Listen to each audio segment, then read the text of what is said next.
Filled Up, a wine podcast of sorts. Of the most sorts. Of the mostest sorts. I am Jenn Waring, recording on a very blustery day, which is why I'm using that voice as opposed to my own.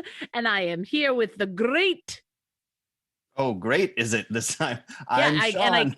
I gave it a great. Great. Just for fun. I'm just traveling the world with my accents today. Well, if this wind keeps up, we might Mary Poppins our way out of here. It's crazy town. Dear Lord listeners, here in the New York City region, I almost just got blown away with my dog, trying to walk her before we started recording, because it's a gale. It is forceful and loud. It feels very Wizard of Ozzy. I thought our roof was going to rip off last night. Yeah, the house began to twitch. It's what's happening. The roof to pitch. Multiple pitches if you sing at the CPAC convention. Okay, starting nicely. Listen, I'm not one to make fun of people. I sing. It's the thing. Yeah. But the point is, if you're going to step up and sing in front of a group of people, just pick a key. Pick a key. One. Any key. Any of them. Any of them. I mean, I appreciate the going through all of them. This is not where we meant to start, but I saw Dougie Fresh once in concert. Ooh. In Albany, because why wouldn't I? And I mean, within the last 10 years, not during his heyday. There was a guy in front of us at the show in full Adidas sweatsuit action with like a big ass, like what I assume was a VHS video recorder recording the whole show with no problems. Nobody put a stop to him. It was huge. And I thought that this guy's been living for this since 84. But it felt like they needed to kill time before the show. So some girl who I assume they just plucked out of a back office came out on the stage in like office clothes, clearly not prepared, and sang the national anthem. Love it. Almost as badly as that. And I just sat in the audience like, I mean, the people would have just waited. Like, over the land. That guy probably had extra VHS. Like we didn't need it. But anyway, here we are on a blustery day, ready to drink a little wine. We're starting early because everything. Because March. Happy 1 year, everybody. Happy 1 year. We do have two quick little pieces of news to share with everybody. We're very excited. Exciting. We got a sponsor for this episode who provided our wine and a little bit of wine knowledge to us. Is really awesome. A store called Wine Art down on Astoria Boulevard here in Astoria, New York. Website's wineartnyc.com. It's a really cool little boutique store. Like, everyone should go there. Yeah, it's the guys that run it are super nice and super knowledgeable about everything on their shelves. Everything is handpicked. There's no big box distributors. They find small producers, small winemakers. It's a real boutique operation. And the front half of the store is also a gallery for local artists. That is so cool. I mean, especially at any time, that's super cool. But especially right now in these 1 year into these trying times, as we'll call them, for local artists to get to still have a place to show their stuff. Yeah, and for people. Sell. Yeah. And for people to get the opportunity to combine two wonderful things, local artists and wine. Local wine. Listen, I don't need any Astoria made wine, but I will happily take in a great, awesome Astoria wine store. You don't want some Greek Hysterico made in my toilet? I get very excited when I see my neighbors growing grapes. I'm very proud of them. I sometimes take pictures and share them on the Instagram and pretend I grew them, but I still wouldn't want to drink them. Those are not wine grapes. Those are a different species. I'm not even sure those are edible grapes. Those are Vitis labrusca, if we want to get scientific on it, not Vitis vinifera, which is what we drink. Anyway, here we go. Anyway, back to Wine Art. Isn't that great? Yeah, Wine Art's really great, and I highly recommend everybody stop in. They've only been around for 4 years, so they're relatively new. Kind of in the middle of the block, in between 37th and 38th, right on Astoria Boulevard. Great store, knowledgeable staff, and a really nice selection. One of which I'm really excited to pop open, and we'll do that after the second bit of news. Which is we didn't have a contest winner. Yay! We think that's basically because we're bad at contests, and we will do a better job of announcing our next one because at least one of us, namely me, has been crafting random shit to put in your prize box. So we're very excited to give stuff away. We want to give it to you, people. We want to give it to you. But perhaps guess which wine we might possibly be drinking out of all the wines in the world. All the wines in the world. If you could guess what wine we might be drinking, We might have made it a little hard on you. So we'll try again. We'll come up with a better contest for maybe in the next bonus episode. We'll reveal the deets. But that's a solid plan. Yeah, but for now, thank you for playing along with our shenanigans. Thank you to the 6 people who did go to the blog and click the link and then not send in an answer. That seems just silly. I think I probably did something wrong on the blog and made it impossible to send in. Listen, we're going to make it easier. We're going to make it a real question, and we're very excited about it. So let's get out of the club, which is where we last left you, the wine club. And when we come back from a little short break, so you guys can get your glasses together, we'll talk about what we picked up over at Wine Art. Yeah, I'll tell you about the fun wine that they're pushing on us to sell you guys because it's really exciting, and I'm excited to drink it too. So go grab your glasses, pull up a chair. We'll be right back.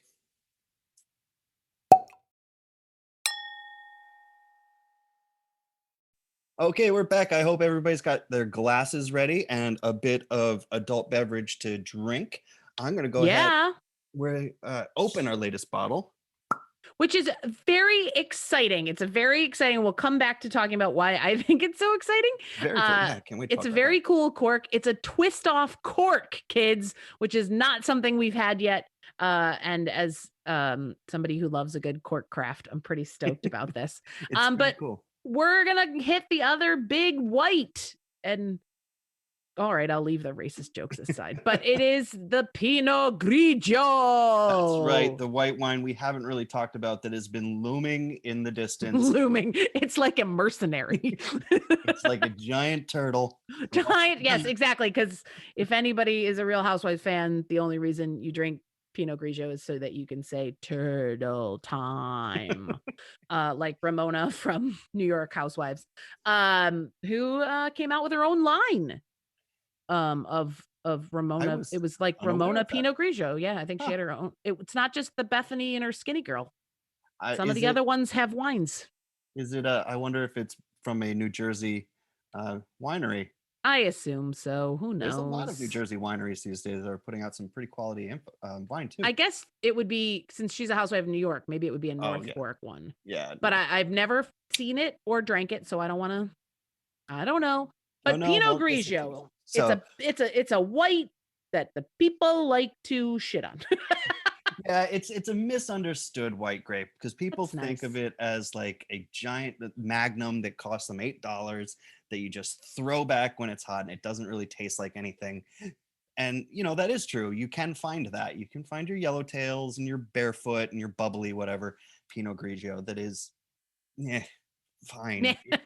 Inoffensive white grape juice with a little bit of alcohol in it. But which is weird that they don't use that as a tag when they sell it.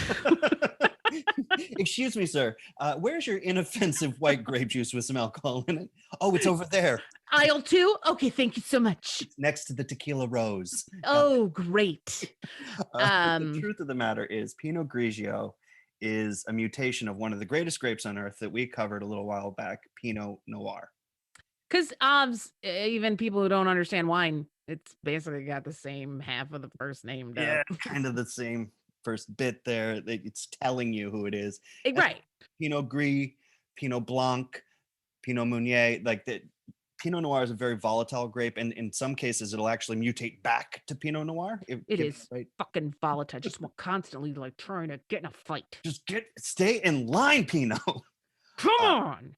So the Pinot Grigio is the mutation that kind of turns the grapes from that dark purple color that we talked about with the black pine cones into this beautiful kind of pinkish gray color. And Grigio, of course, means gray.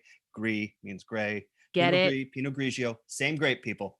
They're the same grape. Listen, it was born in Burgundy.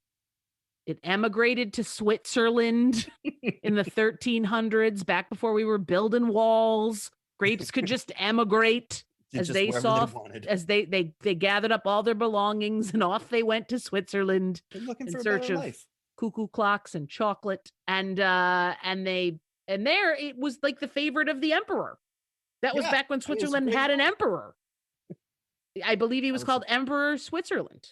That sounds right. I tried to Google it, and the information was, I was too tired. Anyway, but Switzerland had an emperor in the 1300s, and that dude loved Pinot Grigio. And then eventually, as we all do, it hopped the train to northern Italy. You get the pass. Got the Eurorail pass. Yeah, you get to take the train, and it hopped the train to northern Italy, and that's where it really began to. That's where it blossomed into the powerhouse white grape that it is now. Right. And that's also where the Italians were like, hey, thanks for coming. We're going to change your name. Yep. None of this Gris. We're putting an EO What's on this? you. We don't say Gris. That's like somebody slapped me in the middle of my sentence. You know, Pinot Gris. And I got a slap. That's why I stopped talking. Your name is Pinot Grigio. And because of that beautiful, warm, and sunny climate that they've got, that Mediterranean climate in Italy. It is a lovely place, northern Italy. It grew into this gorgeous, plump, juicy, very floral expression of white wine. And I think the one we're about to drink, which is called Zio Baffa, it's from Sicily. And Sicily is just like the most Mediterranean, hot, warm climate on volcanic soil, on chalky soil. I think this is going to be a delightful. The other end. It's also the other end of the Italy. Because northern Italy also the other end of the Italy. Cold. But. So it jumped back on the Eurorail to go visit its uncle. It went Zio Baffa. Zio Baffa. Get a little maybe homemade mozzarella. And anyway, so that's what Wine Art gave us, had a selection of the 2020 the brand new Zio Baffa. And it is and we'll talk more about this at a later time, but it's made with organic grapes, which is very cool. It's got this the organic movement in Italy is huge right now, and the fact that these guys are able to really jump on board and market it, it's great. It's awesome. I mean, there's a shit ton of rules around what you can call organic, what you can call sustainable, what you can call Zio. No, this one also has this fun cork. It's got the double helix cork in it that makes it a reusable cork. It's a screw cork you can put back in. I'm putting it back in right now. Look at that. Oh my God, that's so cool. I can't contain my cork excitement, excitement. Not since I found Linda's Corkies on Etsy have I been so excited about a cork. I got to be honest. She made an octo corky. Shout out to Linda. It may not be Linda. It may not be her name, but it was something like that. Maybe it's Lisa's Corkies. I don't know. Google Corkies on Etsy's people. Anyway, so we've got this lovely Sicilian Pinot Grigio. It's brand new baby. Grigio came about during the pandemic. Bless. That's right. Handpicked from sustainable farming practices. I mean, nobody else had work because Italy was shut down. What were they going to do? Go be in the yard, pick the grapes. Pick the grapes. Let's give it a little sniff here, huh? Let's do. Oh wow, it's nice. It almost smells a little very sweet to me. Yeah, it's got a lot of like ripe peaches, ripe apricots. That's really, and then you give it a little swirl. I got a little excited about that. Yeah, sorry about that, everybody. Almost what's that? What am I getting? It's a flower, like a white, like a chrysanthemum or something, like a really pretty little white flower. Oh yeah, I have one of those growing. I'm pointing to it. No one can see me pointing because it's a podcast. But I have one, and I don't know what it's called. It was like my neighbor's mother's, and she was going to Greece for the summer, and they were like, "Can you watch this plant?" And it's like a little tiny magnolia. Oh, it's cute. A baby magnolia, but it's not a magnolia, but it looks like a little. And does it smell like this wine? Yes, and it has a very and they bloom like one at a time. Oh. And when one blooms, the whole room smells different, and then it dies like 20 minutes later. It's all very tragic and Greek. Beauty, and then a Greek chorus comes out and does a little play about it. There's a Deus Ex Machina. Yeah, it's very. Sean, you got to get yourself one of these plants. It's very exciting. Anyway, but yes, it does. It's got a sweet, but then a floral note. And then there's I'm going to guess that this is an intentional winemaking aroma that I'm getting here. So there's probably a little bit of carbonic maceration that went into this, which is why a 2020 white wine that we're seeing right now it smells like bananas. Like banana Right, candy. I don't get the bananas, but I agree with you. I mean, but that kind of candy, fruity candy smell. yes. Like when you open a box of Smarties, Yes, perfect. right? That's That the like smell. super like faux sugar smell. Yeah, That's delicious. we also got on episode 1. Yes. Remember in the Beaujolais Nouveau, and that's why I'm tying it back to the carbonic maceration and winemaking style, because that would really bring out those fruity, bubblegummy candy flavors, and that's what I'm smelling. But let's give it a little taste. Ooh, ooh, Sean, it almost has like a little bubble going on. it does. It's a little petulant. There's a Like little a bit very weak. Like, little don't get me wrong, fizzability. people. This isn't like a sec that we don't, or like a club soda. We're not. You don't have to get out your Soda Stream No, for I'm this. gonna. You're out of gas anyway with yours, Sean. But like, you don't need a Soda Stream.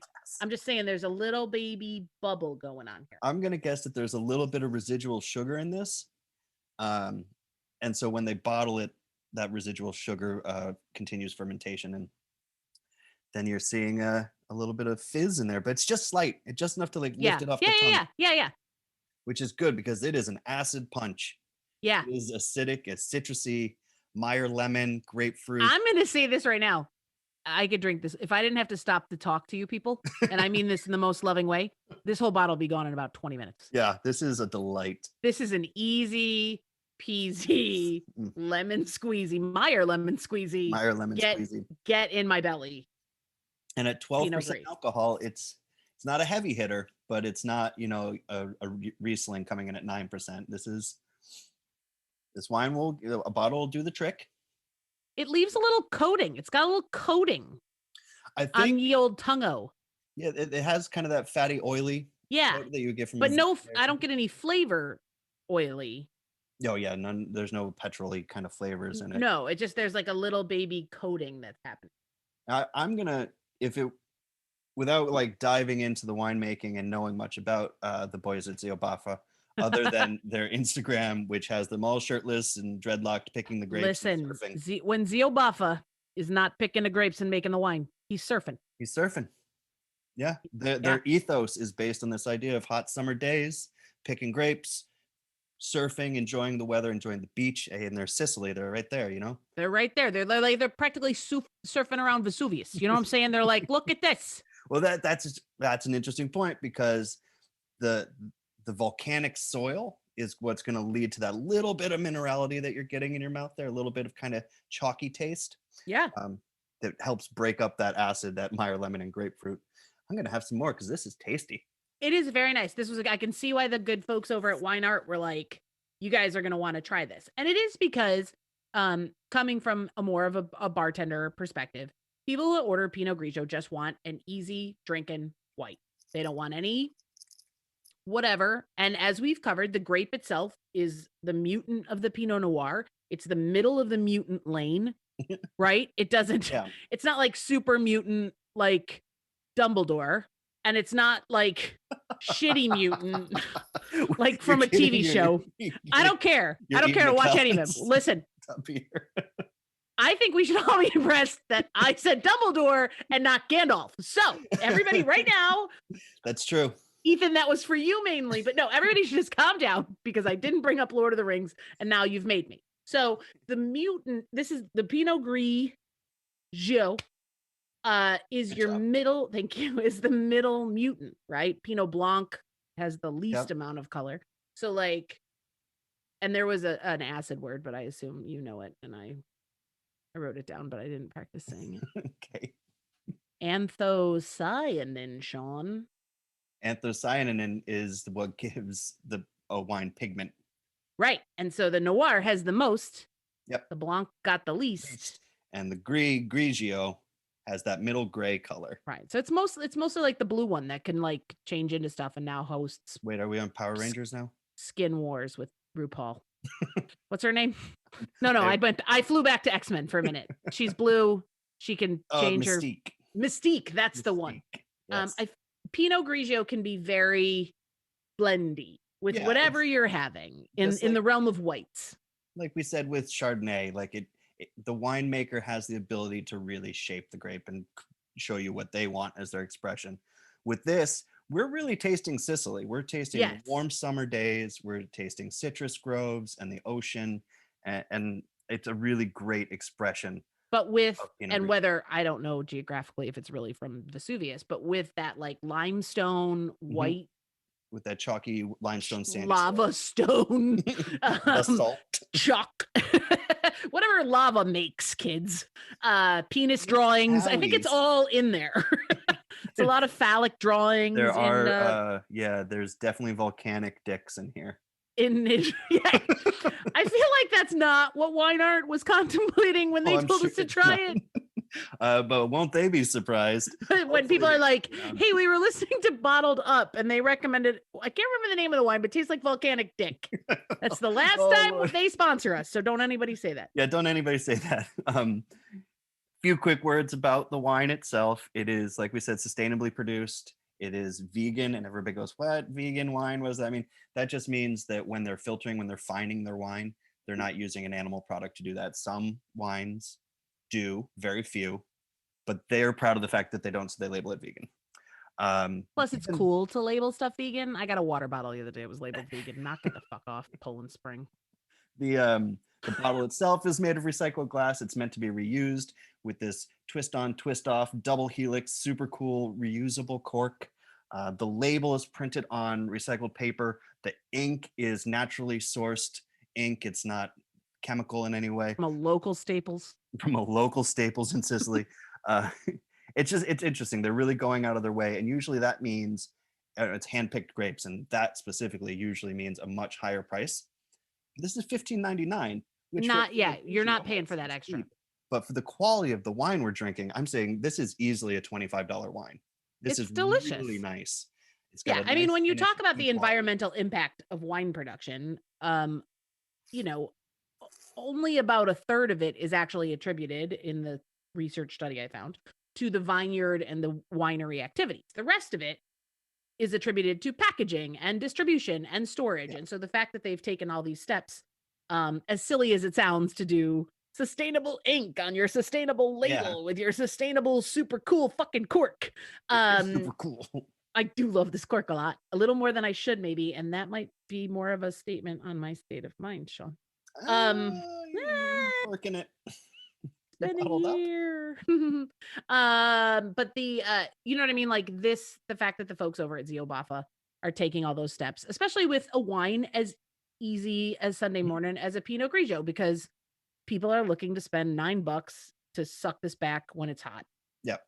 You know, and so I would happily, you know, drop the 15 on this. Yeah, no, this is super nice. And it is easy to drink on its own, but I think it would also be really good with a light meal.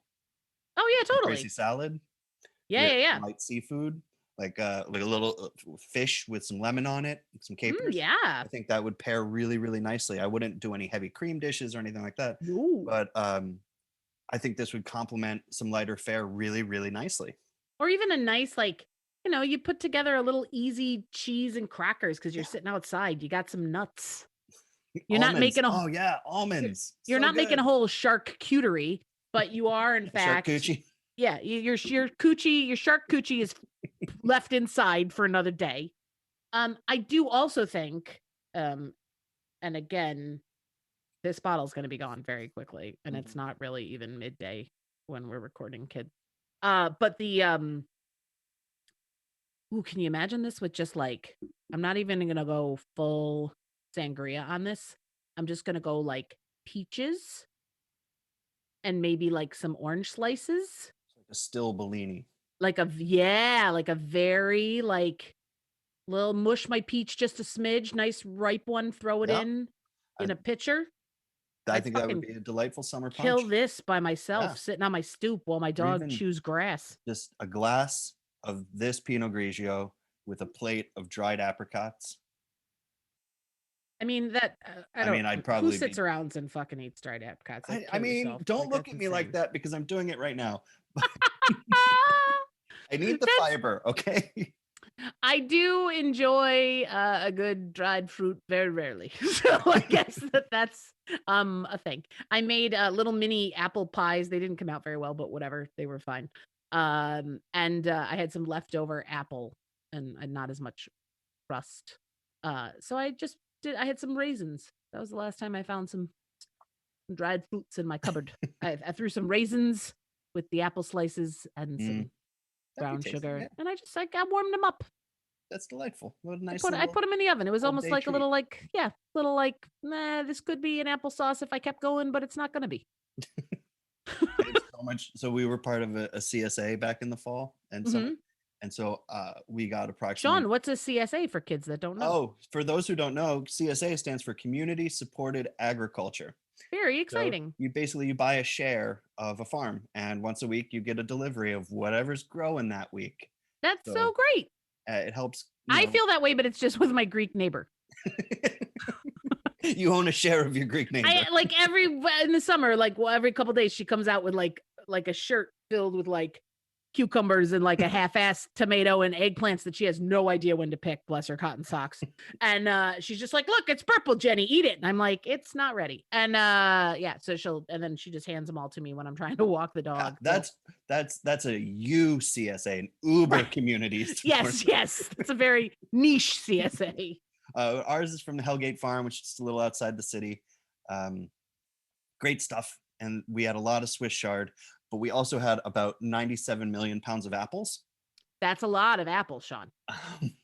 And I'm looking at my pantry shelf now, I think 6 giant jars of applesauce, because I'm like, what the hell am I doing with all What are you doing with these apples? It is 4 is. galettes and...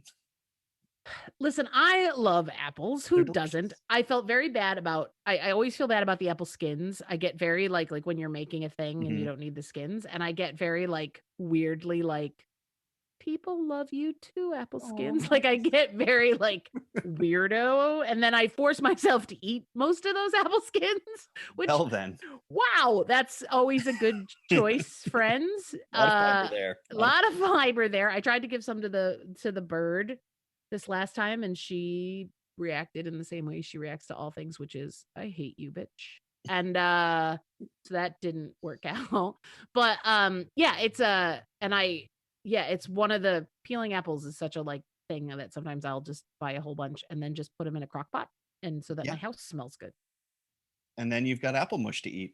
Right. And then I might freeze it, and then it'll be there for 3 months with a lean cuisine meal until I throw it all away. Yeah, that's... Things go into my freezer to die, friends. They don't go in there for storage. That is the story of every New York freezer. It is, except ice cubes. Yeah, and those are for cocktails. And right, exactly. Not for putting in Pinot Grigio. No. I would be very mad. It would so dilute, but it is a thing that people often order, and I get a glass of ice with my white wine, and it makes such a good noise. It's good noise.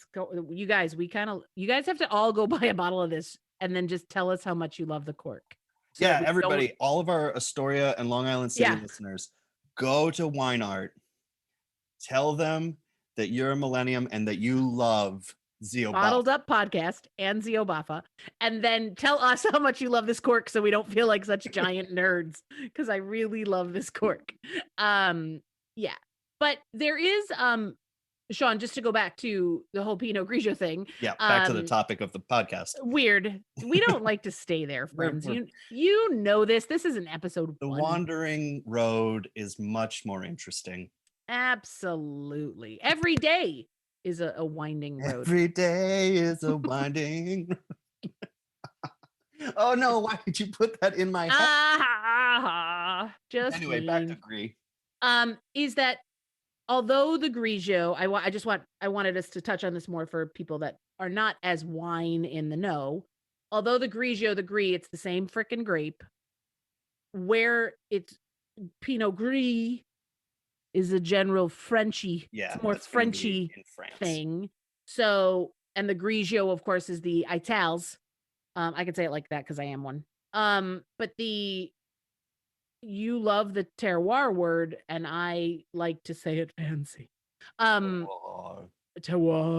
But because Pinot Grigio, the grape itself, is a sensitive grape, that where it's grown makes more of a difference than whether it ends with an S or a GIO.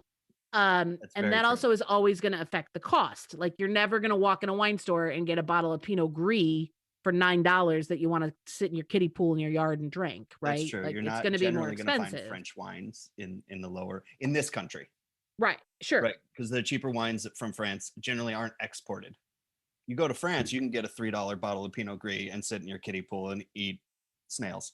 And everyone in France will look at you like you're a dumb American. Like, I just want to throw that out. I mean, there. yes, that's going to happen. I mean, that happens just being there. You got to just embrace that when you go, but whatever. But Italian wines on the general are cheaper in America just because export. And it's like with Spanish wines, Spanish cava, which is the Spanish form of champagne, equally as good. And there are contenders to challenge the most high-end bottle of French champagne at a third of the price because that's a different market. Right, exactly. So the market plays a role. And also, the French are using old oak, which always costs more. And I'm sure there's other things that play into it that there's French tariffs. There's tariffs, and also land in France is more expensive. Like the cost of making wine is more expensive. Whereas in Sicily, if you know the right people, you can get a fucking plot of land for like $3. Just don't dig over there. You know what I'm saying? Don't dig over there. Dig over there under that tree. Let it be. I realize that this comparison is going to offend every Italian, but do you remember when the Olive Garden changed their slogan? Like it used to be family here. Yeah, well, that's it now. Yeah. But it used to be Olive Garden, when you're here, you're family. And that sounds friendly, right? Like when you're here, you're family. But now this we're all family here sounds a little more like you're going to get endless salad and cement shoes. No, it's a little more gangster Italian. Leave the gun, take the breadsticks. Right, exactly. It feels a little more Sopranos and a little less Everybody Loves Raymond. Do you know what I mean? Like it's moved. I think before we delve into the knife fight that happened on the third floor of the Olive Garden in Times Square, we should take a little break. Yeah, good call. Knife fight always requires a break. Pour another glass, kids. We'll be right back. When we come back, we'll talk some more about Pinot Grigio. Back in a sec.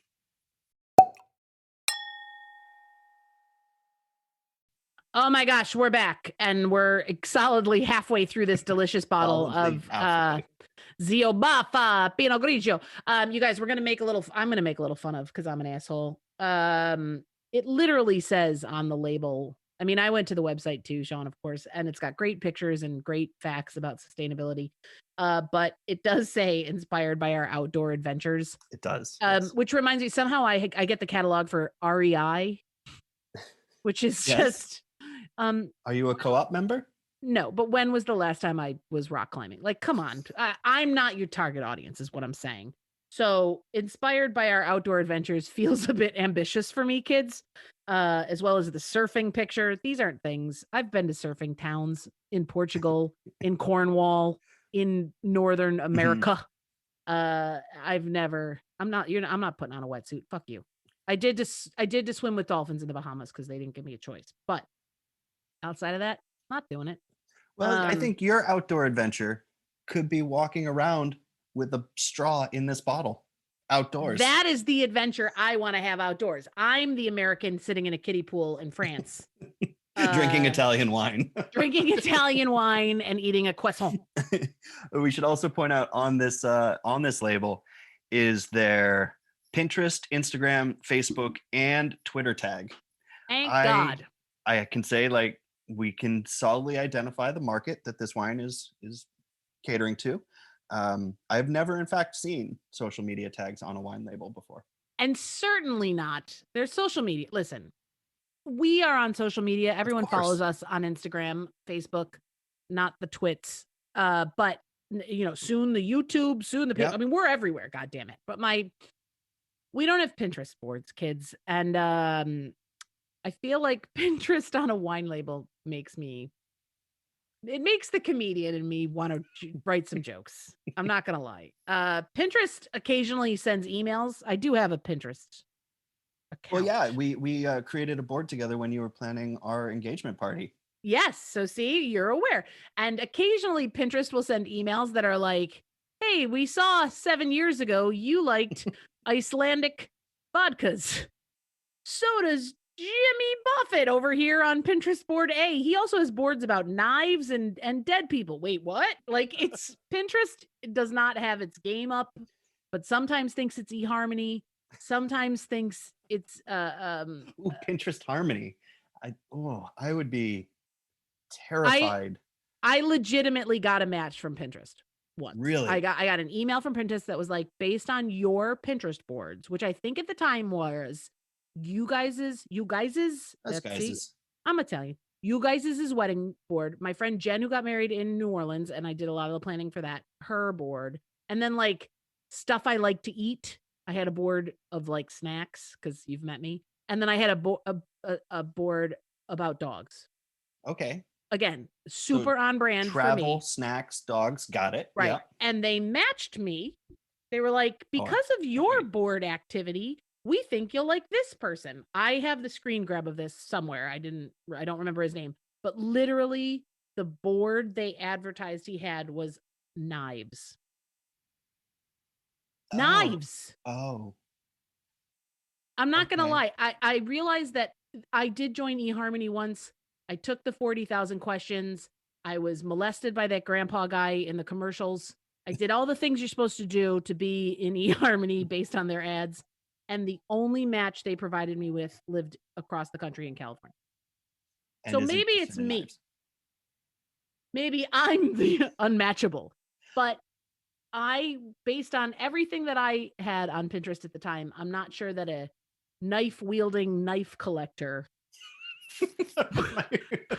was my batch. A knife-wielding knife collector of knives that are knifey. Right, exactly. It's very edgy content, Pinterest. Edgy. I get it. See what I did there? I don't want to split hairs with a knife. Okay, I'm done. I'm half a this bottle. is a knife. This is a knife right here. That was terrible, Australian, on my part. Yours was good, and then I took it too far. That's okay. Thanks. Anyway, so Pinterest on a wine bottle, I don't need. I'm gonna check it out though. I'm gonna go see. I'll go to their Instagram. I like wine content on Instagram. I love wine content on Instagram. Yeah. Pictures of vineyards make me very peaceful. They're such idyllic places, and they remind me of this. Actual vineyards are also very peaceful, but since we can't go anywhere, right? Pictures of vineyards are beautiful. Wine is made in beautiful places.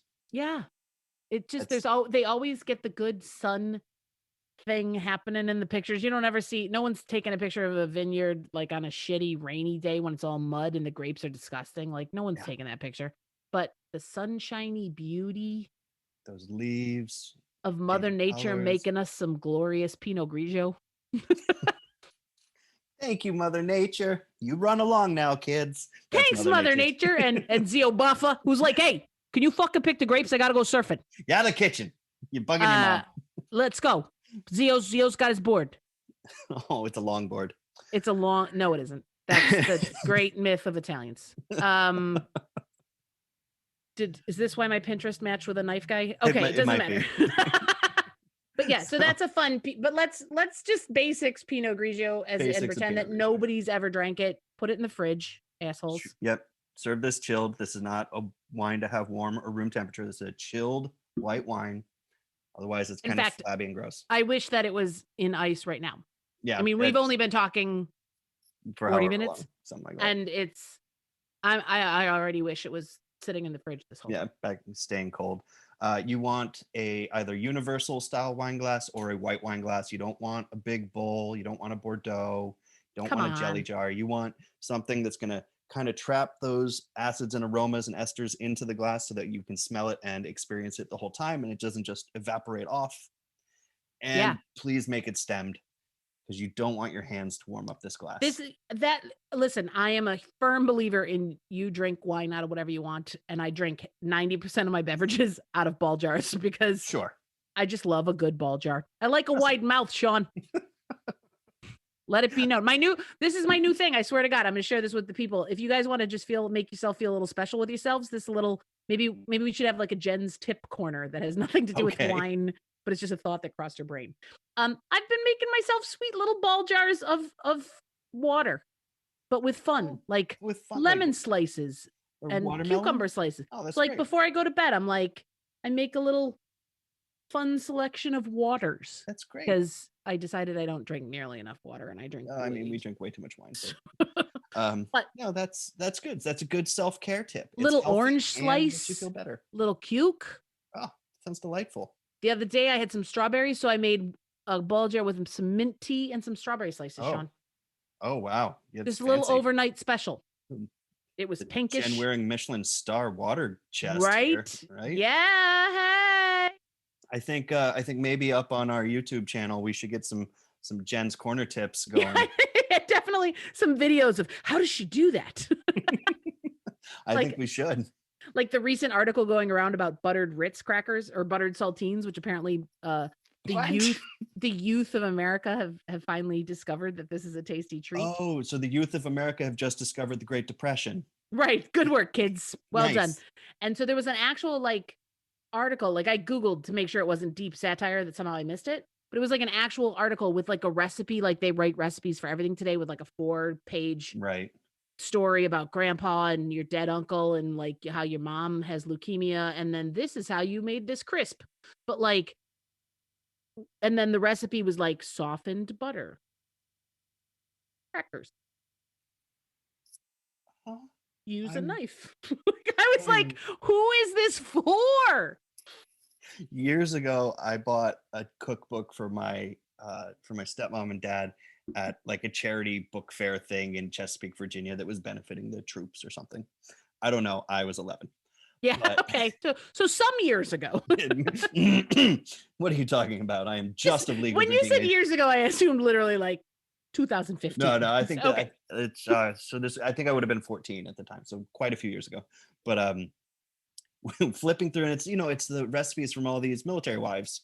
These are the things I make when my man comes home from war. Nice. These are the things that bring the community together. Blah blah blah. Okay. And then one of them was actually cake mix. Fair. Follow the instructions on the box. That was printed in a bound cookbook. I was gonna say I have one from my kindergarten. I think it was kindergarten class. Might have been first grade. I'll find it because I don't throw anything away. That was like we were all supposed to bring in our favorite recipes as kids, and you could tell whose parents were like more into helping because it was like actual recipes, and then other ones were just like peanut butter and jelly. I mean, whatever. Write it down. Who cares? Like it was, but this was like printed, and then had like we colored our own covers kind of situation. This wasn't like a book. You know what I mean? I love old cookbooks. Oh yeah. Particularly ones that use like Jell-O. Definitely. Because there was definitely a period, and I think it's called the 60s, where they would put anything in fucking Jell-O. Hot dogs. And they still do it in England. Hot dogs with olives and lime slices in a Jell-O. We'll call it an aspic. Happy dinner. We'll serve. Sean, what wine? Let's bring it back, shall we? If I was serving later a hot dog, olive, lime Jell-O, because the color would make it the most vomitous situation. Maybe in some of maybe like I broke it up so the rings look nice. Okay. And like the bottom ring had Jell-O with whipped cream, so it made it a little cloudy. Ooh. Right. Okay. Now you're getting a little harder here. Yep. Listen, I'm not looking to make it easy. You're the expert on this podcast. I'm the idiot. And then like the other 2/3 of the Jell-O was just like floating wiener bits and like and pimento olives, like pimento, sliced. So like green olives with pimento. Yeah, the green with the red. Yeah. So like it looks nice, you know? All right. Have you put a little bit of the brine into the gelatin? No. Nope.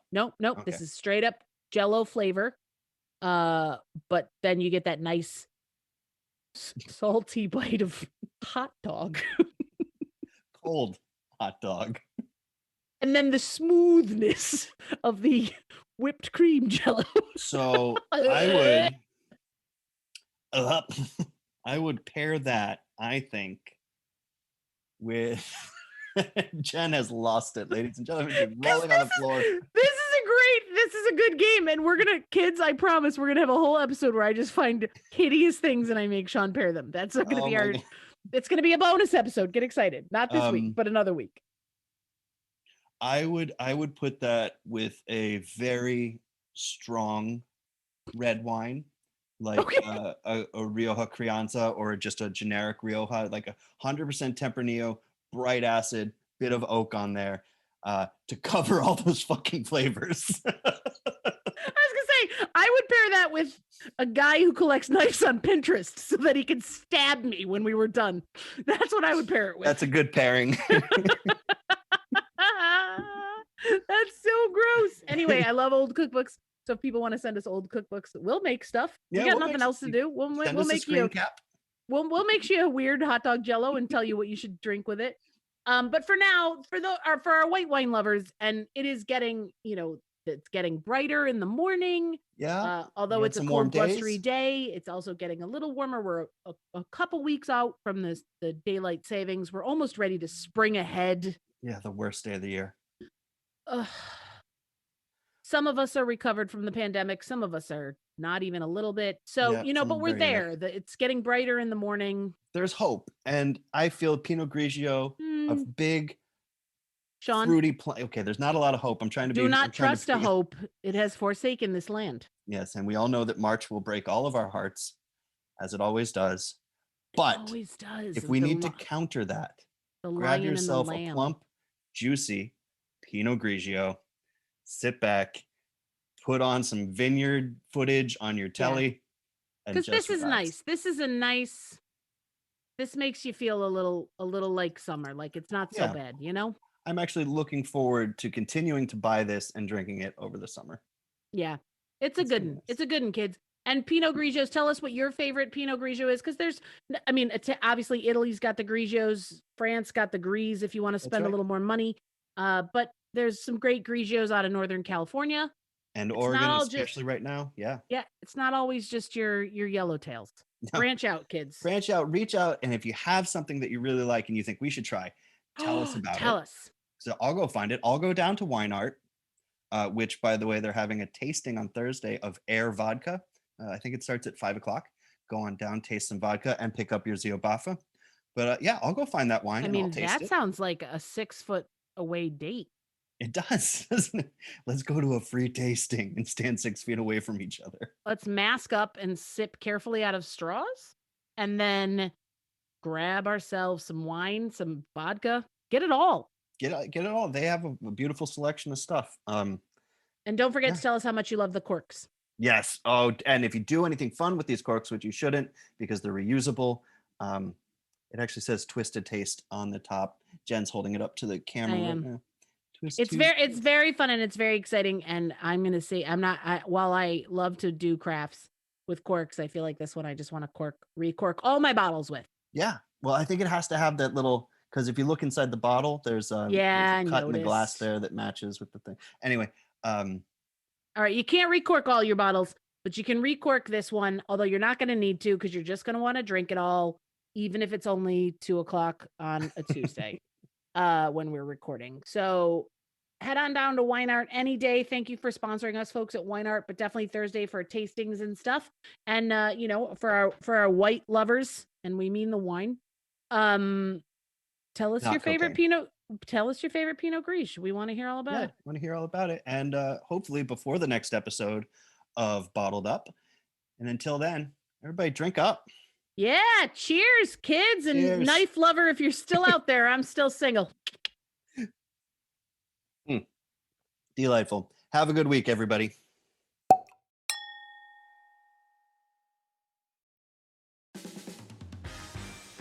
Hey, and thanks for tuning in to this episode of Bottled Up. We hope you learned something about Pinot Grigio and Zio Baffa. Check out our website, bottleduppodcast.blog, for some links and more information on this important grape. Again, that's bottleduppodcast.blog. I want to take a moment to thank our sponsor for this week's episode, Wine Art. Wine Art is a fantastic boutique wine store here in Astoria, New York. Stop in for a visit to shop from their carefully curated selection and to view the work of local artists on display there. If you enjoyed today's episode, please head over to your favorite podcast listening platform and like, rate, and subscribe. Those likes and subscribes are crucial to moving Bottled up the charts and getting us new listeners. And as of today, our YouTube channel is live. There you can find audio recordings of current and back episodes and eventually fun videos of Jen and I's shenanigans in wine stores, on the road, and generally just drinking. You can find the link in the show notes. As always, if you have questions, comments, or concerns, or are simply interested in sponsoring an episode, or just want to chat, you can find us on social media on Facebook at Bottled Up Podcast, all one word, or on Instagram at bottled_up_podcast. We love to hear from you, so please don't hesitate to reach out. Until next time, stay safe, stay warm, and drink up.